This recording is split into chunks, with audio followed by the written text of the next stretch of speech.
শুভ সকাল আমার প্রিয় বন্ধুরা, কেমন আছো সবাই? আশা করছি সকলে অনেক বেশি ভালো আছো। আমরাও না বেশ ভালো আছি। ভারতের ছোট্ট একটি গ্রাম থেকে আমি রূপা, ব্লগার রূপা চ্যানেলে সকলকে স্বাগত জানিয়ে আজকের ব্লগটি শুরু করছি। ভোর ভোর চোখ খুলতেই না একটা আলাদাই আনন্দ, কারণ সকালে উঠে দেখছি একটু রোদ্দুর রোদ্দুর ভাব আছে। আজকে কোনো বৃষ্টি নেই, কারণ ইদানিং কয়েকদিন হলো প্রচুর বৃষ্টি। আর তার সঙ্গে সকালে চোখ খুলতে উঠেই দেখি একদম চারিদিকে পানিতে তরতর থাকে। বাইরে কিন্তু কোনো কাজ করতে পারি না। তো বাইরে থেকে কাজটা শুরু করলে অনেক সুন্দর একটা ব্লগ আমি তোমাদেরকে দিতে পারি। আর আমার বাড়ির সামনের রাস্তা দেখো, বর্ষাকালে তোমরা সবাই বলেছিলে এইবার একটু রাস্তাটা অন্তত দিদি উঁচু করে নিও। আর একটা ড্রাগনও হয়েছে, কত সুন্দর দেখো। তো যাই হোক, ওই ড্রাগনটা কিন্তু আমাদের আগে একটা গাছ ছিল, সেই গাছ ছিল। আর ডালটা কাটার সময় ড্রাগন গাছের ডালটাই কেটে নেওয়া হয়েছে। তো ওইভাবে পুঁতে দেওয়া হয়েছিল, তখন ড্রাগনটা সবুজ ছিল। আর এই কটা দিনই দেখছি একদম পুরো লাল হয়ে গেছে। তো ওইটা ভাবছি আজকে তুলে নেব। তো চলো বাসন কোসনগুলো মেজে নিই। রাতে হয়েছিল অনেক বৃষ্টি, পাতা টাতা পড়েছে দেখো পানিতে। তো হাজব্যান্ড বাড়িতে এসে বলছিল এই পুকুর টুকুরগুলো আজকে যত পাতা আছে নেট দিয়ে চেকে চেকে তুলে ফেলবে। অনেকেই বলো দিদি তোমাদের পুকুরটা এত সুন্দর পরিষ্কার কি করে? তো প্রথমত বলি, পুকুরে আমি কোনো রকম পেপার ফেলি না। আর শ্যাম্পু বলো সাবান বলো এই সমস্ত পেপার আমি ওপরে রেখে দিই, পরে এক জায়গায় ফেলে দিই। আর দ্বিতীয়ত, এই যে পুকুরের আশেপাশে কোনো গাছ আমার হাজব্যান্ড হতে দেয় না, যেই গাছে বেড়ে ওঠে কেটে দেয়। নারকেল গাছের ব্যাপার আলাদা, ওর তো আর পাতা সবসময় পড়ে না। তো সৃষ্টি গাছ ছিল কিন্তু দুটো তিনটে, সেগুলো কেটে দিয়েছে। আর এখন আপাতত কটা লম্বু গাছ আছে, এগুলোকেও কেটে দেবে বলছে। তো গাছ জিনিস একটু মায়া লাগে কাটতে, তারপরে উপায় নেই পানি ভালো রাখতে গেলে আর পুকুরে ভালো মাছ চাষ করতে গেলে পুকুরের ধারে কিন্তু গাছগাছালি লাগিয়ে অন্ধকার করে রাখলে হয় না। তো যাই হোক, দেখো এখন সুন্দর পানিতে আমি বাসনগুলো ধুয়ে নিচ্ছি। এত সুন্দর চকচকে হয়ে গেছে এখন পানিটা। বর্ষায় না যখন নতুন পানি হয়, পুকুরের পানি কিন্তু একদম চকচক করে। এখন এই পানিতে গা ধুতে নামলে কিন্তু গা দেখা যায়। অনেক বোনেরা বলো এতে কি তোমরা স্নান করো? তো পুকুরের পানিতে এমনি আমাদের সেরকম স্নান করা হয় না, বাথরুমেই গা ধোয়া হয় বেশিরভাগ। তারপরেও দু এক সময় যখন বৃষ্টি হয় ঝমঝমিয়ে, তখন গা ধুতে নামি, প্রচুর আনন্দ হয়। আর যেহেতু আমার মেয়ে সাঁতার কাটা শিখছে, ওই কারণে ওর পাপা কিন্তু ওকে টিউ পরিয়ে আর কি নামায়। তোর পাপা বাড়িতে থাকলে বলতে পারো তখন পুকুরে গা ধোয়া হয়। বাসনগুলো মাজলাম, রাস্তা দেখো ভিজে ভিজে, পাতা পড়ে কি অবস্থা।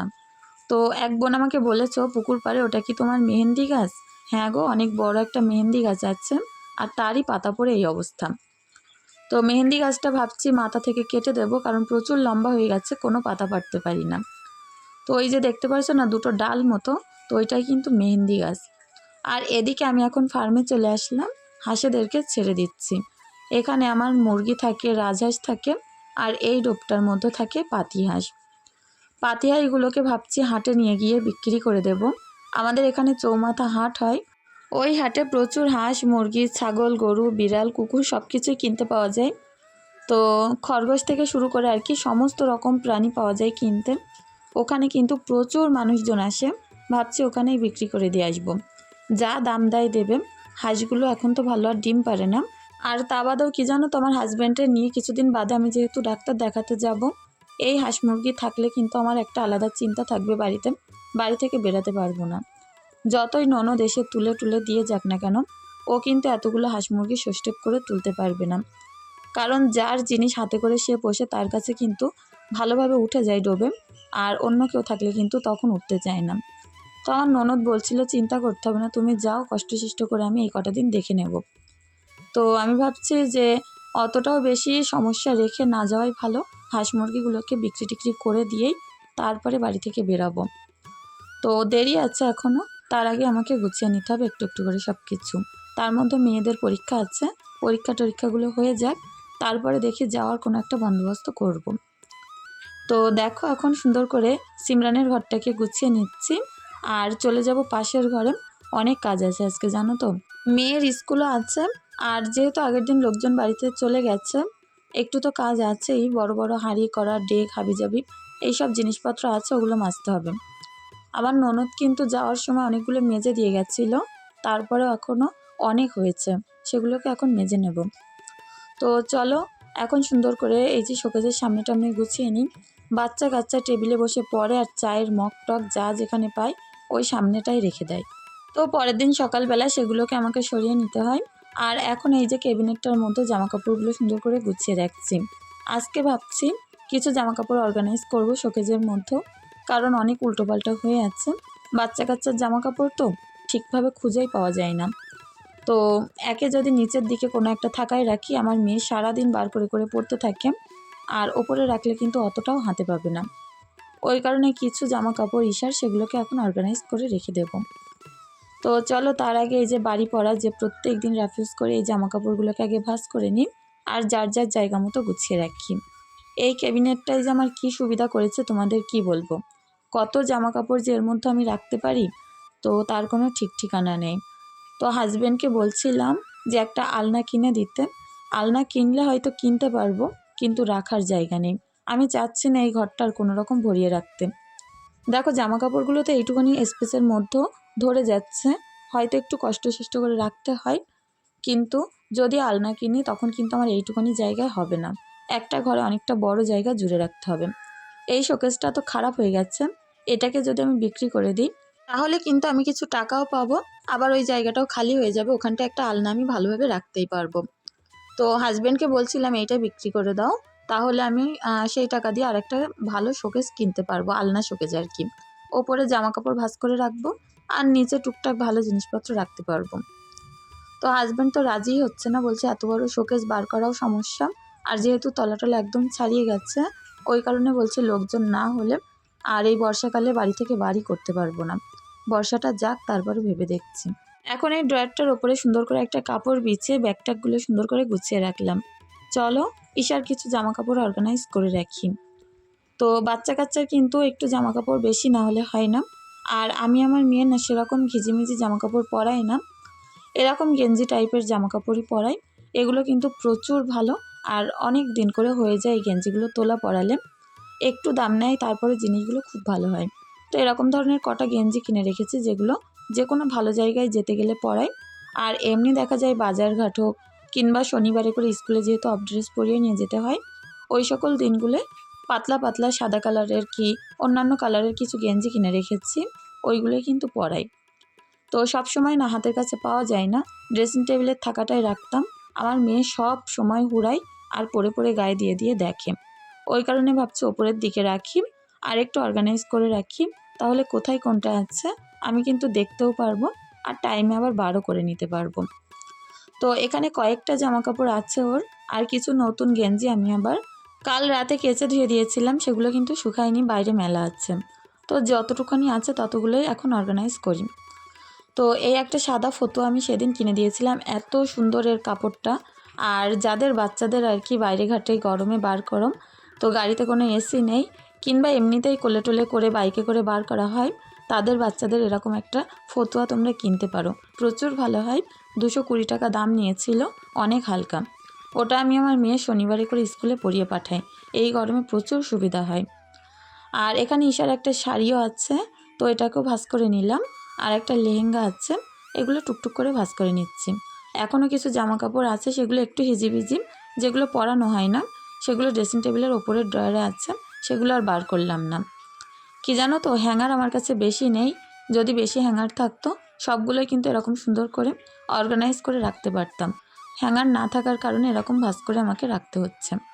তো যে কটা আছে সে কটাই বাঁধিয়ে রাখি, আর বাদবাকিগুলো নিচেই ভাঁজ করে রাখি। তো এই যে শোকেজের ওপরের থাকাটাই রাখছি না, আমার মেয়ে কিন্তু এখান থেকে আর পারতে পারবে না। আর এই ঘরেতে কিন্তু ঈশা এখনও ঘুমাচ্ছে, খাটটা আমি গোছাতে পারছি না, যতটুকু গোছানোর গুছিয়ে নিয়েছি। আর ওর জন্য একটা বালিশ কাঁথা পাড়ায় আছে, তো ভাবছি ঘুমাচ্ছে যখন নখটা কেটে দিই, কারণ স্কুলে নখ দেখারও ব্যাপার আছে আজকে, ওই কারণে নখটা আগে কেটে দিয়ে রাখি। আমার মেয়ে যতক্ষণ ঘুমায় সুন্দরভাবে নখ চুল আমি কাটতে পারি, আর ঘুম থেকে উঠলেই ব্যাস, কোনো নখ চুলে আর হাতে দিতে দেয় না। তো কয়েকবার এরকম হয়েছে, সেলুনেতে নিয়ে গেছি, অনেক কষ্ট করে ঘুম পাড়িয়ে তারপরে ওই দাদাদের কাছ থেকে চুল কেটে নিয়েছি। এত বেশি দুষ্টু, কত সুন্দরভাবে এখন শান্ত মস্তিষ্কে ঘুমাচ্ছে। আর যেই না ঘুম থেকে উঠবে ব্যাস একেবারে হয় কাজ নয় করা শুরু করে দেবে। এমন এমন কয়েকবার হয়েছে যে আমার নুন হলুদ মশলার কোটো আমি খুঁজে পাচ্ছি না, পরে দেখছি সব কিছু একসঙ্গে করে ঘুটে কোনো একটা জায়গায় লুকিয়ে রেখেছে। তো বোঝো সারাদিন এরকম দুষ্টুমি তো করতেই থাকে, কোনো জিনিস গুছিয়ে এক জায়গায় রাখতেই পারি না। তো হয়তো বাচ্চা কাচ্চা ছোটো থাকলে প্রত্যেক বাড়িতে এরকম হয়, সেটা বড় হতে হতে আস্তে আস্তে ঠিক হয়ে যাবে। খাটটা কিন্তু আমি ঝাড়তে পারিনি, এমনি গুছিয়েছি, কারণ আমার মেয়ে ঘুমাচ্ছিল আর নিচেটা ঝাড়ু দিয়ে ওই কারণে বাইরে চলে আসলাম। বাইরে এসেই আমার এই যে বসার জায়গাটা করা হয়েছে, এই তক্তপোষটা একটু গুছিয়ে নিচ্ছি। এই তক্তপোষটা যেমন ছোট, এত ভালো হয়েছে না, এখানে সকালে বসে চা খাওয়া, সন্ধ্যাবেলা দুটো গল্প করা, সব কিছুই করতে পারি। তো অনেক বোনেরা জিজ্ঞাসা করছো ইন্ডাকশনে আমি যে রান্না করি, তো ইন্ডাকশনের কি হাঁড়ি পাতিল আলাদা হয়? তো ইন্ডাকশনে হাঁড়ি পাতিল বলতে স্টিলের জিনিস তো সুন্দরভাবে বসানো যায়, স্টিলের যে কোনো জিনিসেই কিন্তু রান্না করা যায়, চা করা, দুধ গরম করা, পানি করা, সবজি করা, সবই হয়। কিন্তু যে কোনো স্টিলের পাত্রে সবজি রান্না করতে গেলে একদম তাড়াতাড়ি পুড়ে যায়। ওই কারণে যে কোনো একটা ননস্টিকের পাত্র কিনে নিলে অনায়াসে কিন্তু রান্না করা যাবে। কিন্তু ননস্টিকের পাত্রটা দোকান থেকে জিজ্ঞেস করেই নিতে হবে যে এটা ইন্ডাকশনে বসবে কি না। সব ননস্টিকের পাত্র কিন্তু আবার বসে না। তো যাই হোক, আমি ওই যে দুধ গরম করা, পানি গরম করা এগুলোই করি, তো আমি স্টিলের পাত্রেই করি। আর আমার একটা অনেক পুরনো ননস্টিক করা আছে, তো ওইটা ইন্ডাকশনে বসে, ওইটাই মাঝে মধ্যে ডিম ভাজা টাজা যদি করতে হয় তখন করি। আর এমনিতেও গ্যাস থাকলে ডিম ভাজা, আলু ভাজা, এরকম টুকটাক ভাজা টাজা আমি কিন্তু গ্যাসে করি। দুপুরের ভারী রান্না এগুলো উনানে করি। তো ইন্ডাকশনে খুব একটা ব্যবহার হয় না, ওই যখন গ্যাস শেষ হয়ে যায় তখনই আর কি ব্যবহার পড়ে। তো দেখো এদিকে ভাত বসিয়ে দিচ্ছি, মেয়েকে নিয়ে স্কুলে যাব, অনেক তাড়াহুড়োয় যাচ্ছি, ওই কারণে ঝপাঝপ ভাতটা বসিয়ে দিচ্ছি। উনানটা ধরতে দেরি হতো, ওই কারণে কিছুটা পেপার দিয়ে দিলাম। বর্ষাকালে উনানটা যে কি দারুণ জ্বলে না, তোমাদের আমি বলে বোঝাতে পারবো না। তো যেহেতু এটা ঢালাইয়ের ওপরে বানানো, কোনো রকম গর্ত করা নেই, একদমই কিন্তু পানীয়টার কোনো চিন্তা নেই। ভাতটা বসাতে বসাতে প্রায় হয়ে গেল, আর উতলে গেছে মানে ভাত কিন্তু হতে আর টাইম লাগবে না, এক্ষুনি এটাকে উপর দিয়ে নেব। আজ বাড়িতে কটা পটল ছিল, মাত্র 3-4টে, সেটা কেটেছি, আলু কেটেছি, আর চিংড়ি মাছ দিয়ে পটল আলু রান্না করব। কড়াটা বসাতে না বসাতে অনেক গরম হয়ে গেছে, তো খুব তেতে গেছে। এখন এর মধ্যে পেঁয়াজ দিয়ে ভাজা করে নিচ্ছি, আর তাড়াতাড়ি করে চিংড়ি মাছ, আদা রসুন আর শুকনো লঙ্কা বাটা ছিল, একসঙ্গে দিয়ে দিলাম, তা নয় পেঁয়াজগুলো না পুড়ে যেত। এখন এটাকে আস্তে আস্তে করে ভাজা করে নেব। এর মধ্যে নুন, হলুদ, লঙ্কার গুঁড়ো দিয়ে যেমনই রোজ রান্না করি ওইভাবেই করব আর কি। তো একটা জিনিস কি জানো তো, এই যে উনানে রান্না করা, আমরা গ্রাম্য বউ, এত বেশি ভালো লাগে উনানের এই যে জায়গাটা একটু সুন্দর করে। আমার এখন রান্না করতে তো আলাদা একটা এনার্জি পাই। দেখবে রান্নার জায়গাটা যদি নতুনভাবে সুন্দর করা হয়, সেখানে কাজ করতে, রান্না করতে কি ভালো লাগে। আর প্রত্যেক দিন আমি এই রান্নাঘরটা মাত্র 10 থেকে 15 মিনিট হাতে নিয়ে একদম যেই সেই ক্লিন করে নিই। আর আমার কিন্তু কোনো রকম কষ্টও হয় না, আর একদম দেরিও হয় না এখানে রান্না করতে।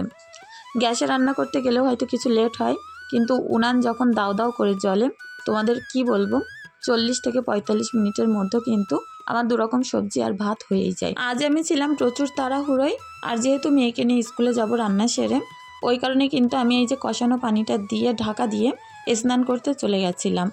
10 থেকে 15 মিনিটের মধ্যে স্নান করে এসে দেখি ঝোলটা তো শুকিয়েই গেছে, আর একদম সুন্দর সবজি সেদ্ধও হয়ে গেছে।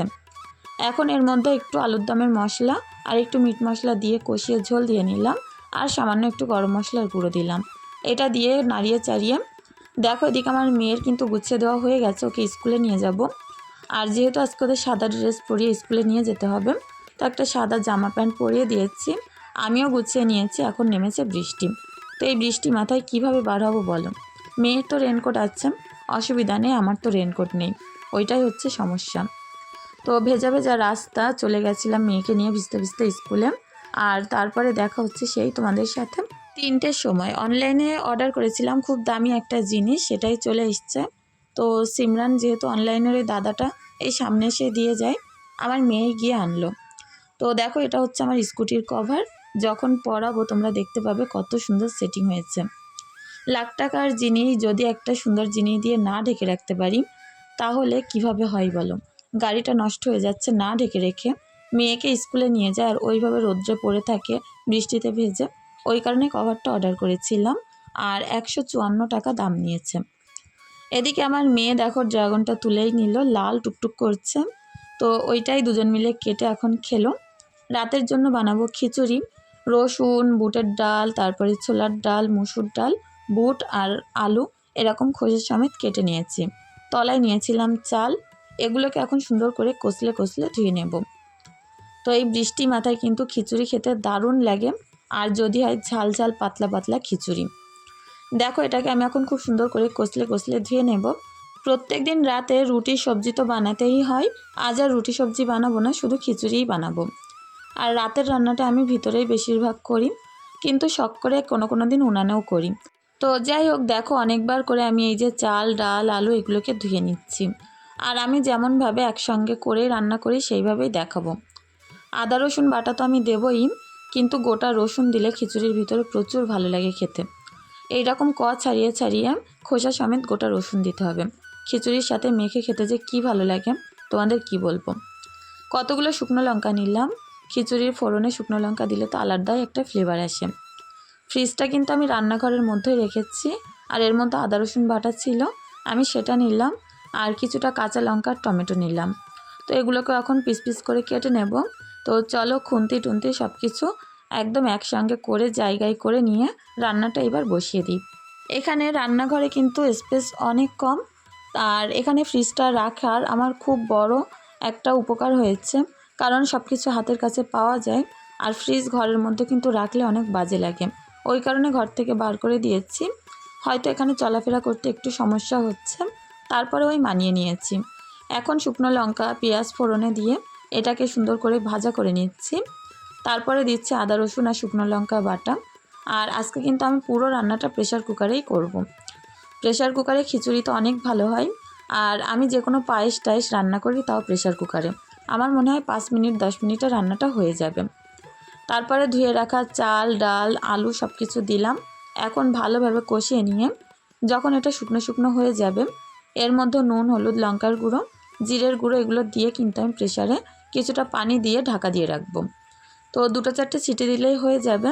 যাদের প্রেশার কুকার দেখা যায় আরও ভালো, তাদের কিন্তু আরও কম সিটি লাগবে। তো এর মধ্যে আমি টমেটোটা কেটে এরকমভাবে দিয়ে দিয়েছি। এই টমেটোর কিন্তু কিছুক্ষণ পরে আর চিহ্নই পাওয়া যাবে না। খিচুড়ির মধ্যে টমেটো দিলে কিন্তু প্রচুর ভালো লাগে।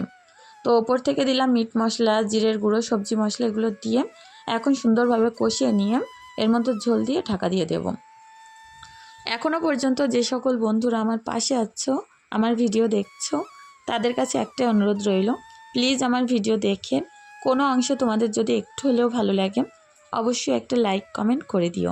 সারাদিনের পরিশ্রম ফল তোমাদের এই সুন্দর সুন্দর কমেন্ট। তোমরা যে এত ভালোবাসা দাও আমাকে, আর এত সুন্দর সুন্দর কমেন্ট করো, সত্যি আমি নিজে অবাক হয়ে যাই যে এত ভালোবাসার মানুষ আসছে আমার জন্য। তো আমার হাজব্যান্ডকেও আমি সেই সকল কমেন্টগুলো পড়ে পড়ে শোনাই। আমার হাজব্যান্ডও প্রচুর খুশি হয় তোমাদের এরকম মনোভাব দেখে। তো দেখো রান্নাটা চাপিয়ে দিয়ে বাইরে আস্তে আস্তে অন্ধকার হয়ে গেছে। বাইরে পড়ছে মুষলধারায় বৃষ্টি, এখন একটু কমেছে। প্রত্যেকটা ফুল ভিজে কত সুন্দর লাগছে না। আর রাতে কিন্তু আমার বাড়ির সামনে একটা ছোট্ট আলো জ্বেলে রাখি।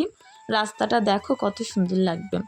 রাস্তার ধার বেয়ে হয়ে আছে এরকম সুন্দর সুন্দর বিভিন্ন কালারের নয়নতারা ফুল। তো লাল কালারের ডুম দিয়েছি যাতে একটু অ্যাস্থেটিক লাগে। আর আমি দেখেছি রাস্তায় লাল ডুম দিলে কিন্তু একটা সেই পুরোনো দিনের ফিলিংস আসে। এখানে আমার পুঁইশাক গাছটারও কি দারুণ চেহারা হয়েছে বৃষ্টিতে ভিজে। আর এখানে আছে থানকুড়ি গাছ। তো এই হচ্ছে আমার রাস্তা। চলো বন্ধুরা, আজকের ভিডিওটি এখানেই শেষ করছি।